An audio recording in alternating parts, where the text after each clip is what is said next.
I feel like my review for this movie could just be, this movie was made by Sony. In fact, let's try that. This movie was made by Sony. Good night, guys. Okay, fine. If you want me to talk more, I'll talk more. Passengers is actually a movie that I have been following for years now. I've been watching the development of this project with curiosity for years. Passengers was the #1 screenplay on the Blacklist several years back. If you're unfamiliar with what the Blacklist is, it's an annual list in Hollywood of the top, like the hottest unproduced screenplays, ranked. That's the first time I heard about it. There was a lot of buzz about this screenplay back then, and I've been following this, and I got really interested when Chris Pratt and Jennifer Lawrence, the two hottest movie stars on the planet, got attached to this movie. Morton Tildum, I could care less that he got attached. I know that Morton Tildum, the director of this, was nominated for an Oscar for his work on The Imitation Game. I think this guy is just a vanilla ice cream cone of a director. He has no distinct style. He seems like just a director for hire to me. The failure of Passengers has nothing to do with Chris Pratt and Jennifer Lawrence. They are movie stars for a reason. They are charismatic as hell in this movie. The problem is pretty much everything else. Set aside a kind of fascinating premise. It's impossible for me to review Passengers without disclosing information about the plot that is not in the trailer of this movie. If you've seen the trailer of this movie, the trailer lied. This is one of many recent films in which the trailer just straight up lied. Arrival, Collateral Beauty, now add Passengers to that. The trailer for Passengers shows us a movie in which Chris Pratt and Jennifer Lawrence are on a spaceship traveling between Earth and a new planet. They're on this ship for something like 120 total years. And in the trailer, it looks like they both wake up early by accident, like 90 years early by accident. That's not what happens. Spoiler alert. In the movie, Chris Pratt wakes up at the very beginning by accident. His cryo chamber malfunctions. Then he spends a year alone going crazy, and then he walks by the cryopod of this super hot lady played by Jennifer Lawrence, and he wakes her up. See, that to me is an infinitely more tantalizing and interesting premise than, oh my god, we woke up at the same time by accident, let's fall in love.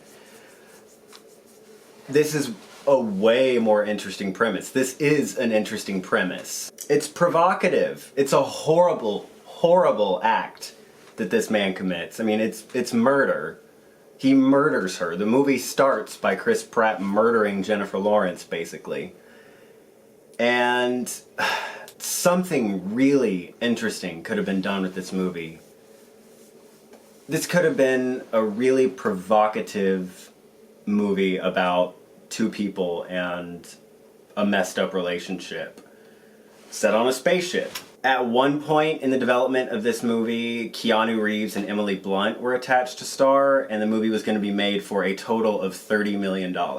This movie cost over $100 million to make. I think Jennifer Lawrence got paid $20 million for this movie. Chris Pratt got paid close to that. I don't even want to blame the screenplay for the problems in this movie, because as we've seen so many times with recent big budget Hollywood films, the screenplay starts out one thing and then the studio just interferes and interferes and interferes and totally changes the movie. I mean, look at Suicide Squad. Look at Rogue One. It's been happening more and more. I think it's really safe to totally pin the blame of the failure of this movie entirely at Sony. This movie starts out fairly interesting and then turns into big budget Hollywood movie of the week. It turns into total action schlock. And what's worse is this is generic PG-13 action schlock directed by Morton Tildum, who, as I've said, is a director with absolutely no distinct visual style. I don't think he's a good director. Morton Tildum has made two movies in the past before the geniuses at Sony trusted him with this $100 million plus science fiction epic. He made a Norwegian film called Headhunters, and he made The Imitation Game. The Imitation Game was fairly well received. It's a very flawed film, and was only as acclaimed as it was because of the performances of Benedict Cumberbatch and Keira Knightley. That movie could have been directed by anybody.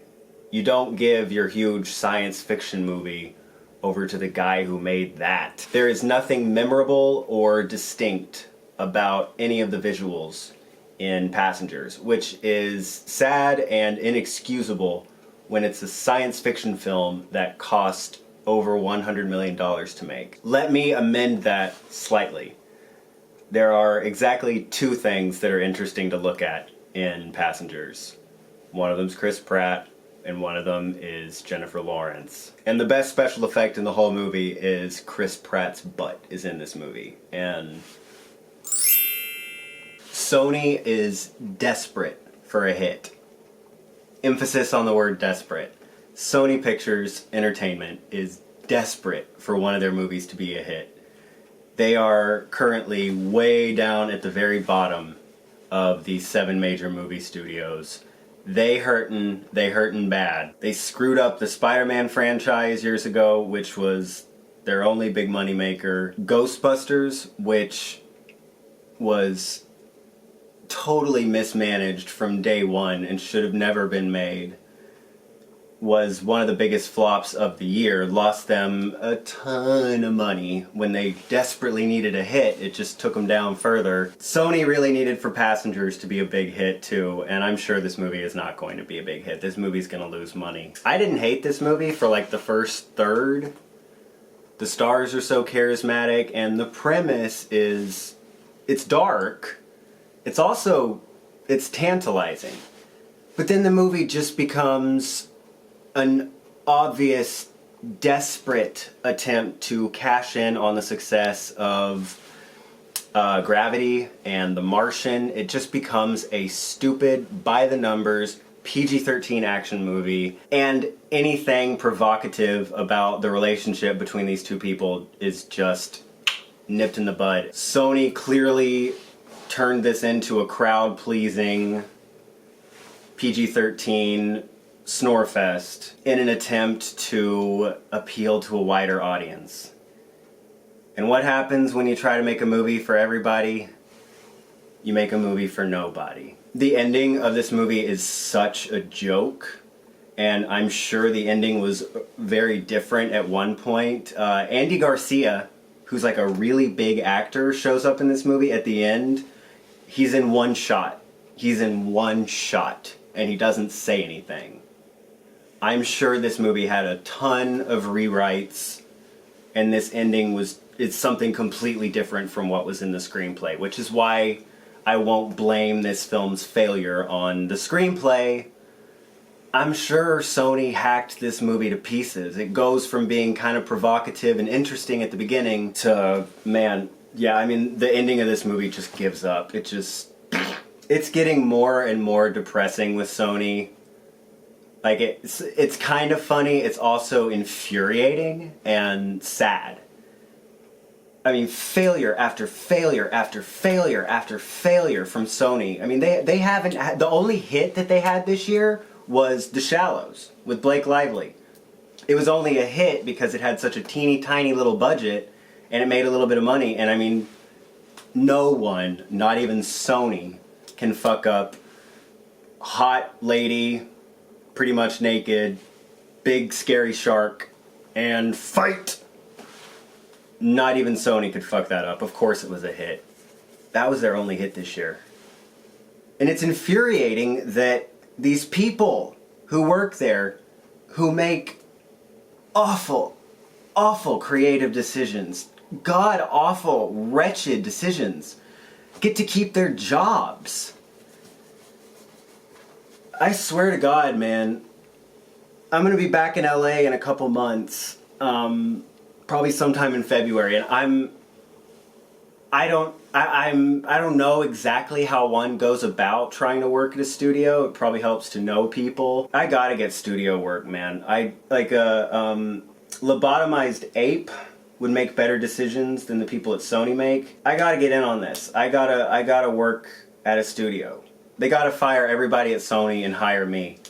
I mean, how many times can you just fuck up, and how much money can you lose for your company before you get fired? Tom Rothman, the CEO of Sony, is hated within his company. Everybody hates him. I think he will finally get fired sometime in 2017.